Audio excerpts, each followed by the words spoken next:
va bien, si on est bon dans le timing, c'est bien sûr grâce aux bénévoles. Nous les avons suivis toute la journée, regardez. Parce que là, je vais venir vous chercher. Toi, tu as ton accès, donc tu passes là à... Depuis 7 h du matin, le guichet d'accueil bénévoles et prestataires ne désemplit pas. Malgré le rush, l'enthousiasme et la bonne humeur sont de mise pour tous les bénévoles. Ils sont à fond, comme nous, et on est pressés que ça commence. Donc, et les bénévoles sont vraiment super chouettes. Ouais. Ils arrivent, ils sont souriants, ils sont disponibles et ils sont vraiment prêts à accueillir tous les festivaliers. À quelques heures de l'ouverture au public, c'est l'effervescence. Sur scène, les techniciens sont à pied d'œuvre. Dans les allées, c'est le chassé-croisé. Sylvain, le coprésident, lui fait le tour des installations. Il apporte une attention toute particulière à la mise en place de l'espace vie. Tout début d'après-midi, de toute façon. Faut tout régler, faut que ça soit prêt, faut que ça soit beau, faut que ça soit sécurité aussi. Au niveau des fauteuils et tout, on n'a plus qu'un dispatch à faire. On n'a plus qu'un dispatch pour pouvoir faire quelque chose de joli. Le Festival du Roi Arthur compte plus de 250 partenaires, parmi eux les agriculteurs qui prêtent les terres, les entreprises qui apportent du matériel et bien sûr des mécènes. Au total, ils pèsent 20% du budget, pas question donc de les négliger. L'idée c'est toujours de bien recevoir tous ces gens-là à partir du moment où ils nous filent un coup de main, puisque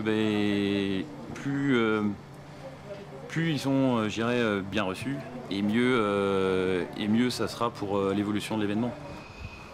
Au même moment dans les cuisines, tout va pour le mieux. Donc ce midi, c'est du poulet. Voilà. Donc ils ont un buffet d'entrée avant qui est en train de se mettre en place. Entrée, poulet, ratatouille. Depuis ce matin, 60 personnes se sont activées en cuisine pour préparer des plats frais à tous les bénévoles et artistes.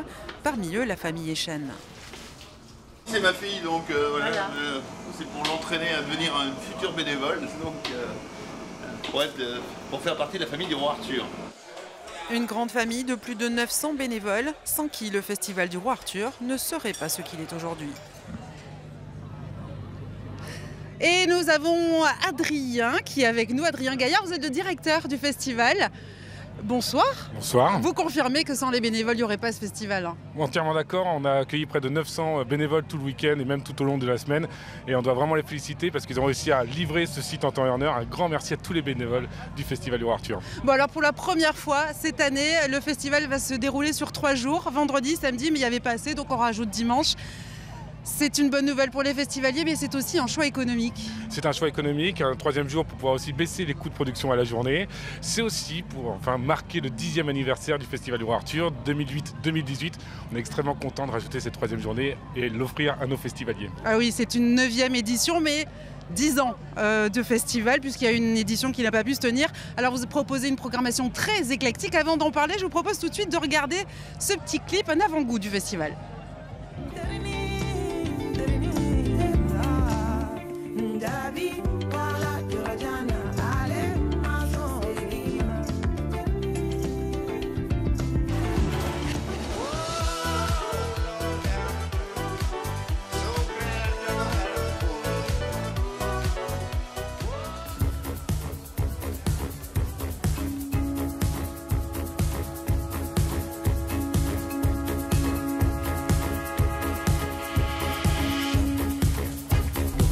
Se fréquentent sans soupir. Ils prennent nos grosses basses pour des tambours de guerre. Alors ils nous la font percher sur le mic, on observe et ça les énerve. Tout ce qu'ils attendent c'est qu'on nous muselle. Going back to all days.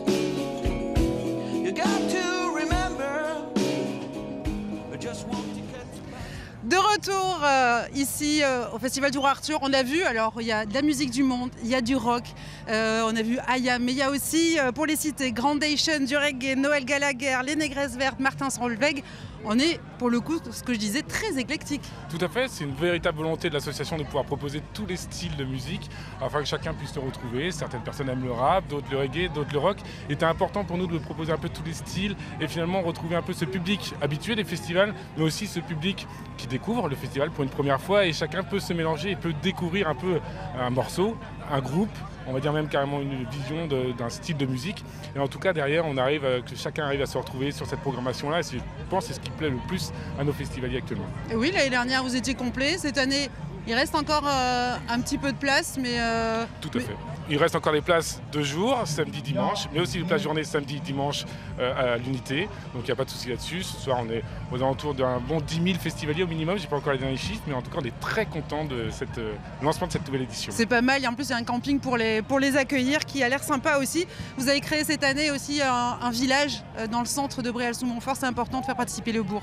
Tout à fait. Le but du jeu, c'est aussi de ne pas rester que sur le festival. On a vu qu'en journée, on peut attendre désespérément l'arrivée de la nouvelle journée. Et donc, nous, on a voulu proposer un village en plein cœur du bourg avec des animations, des concerts. On fait participer aussi les acteurs locaux à cette fête. Et c'était important pour nous vraiment de monter ce village en plein centre-bourg.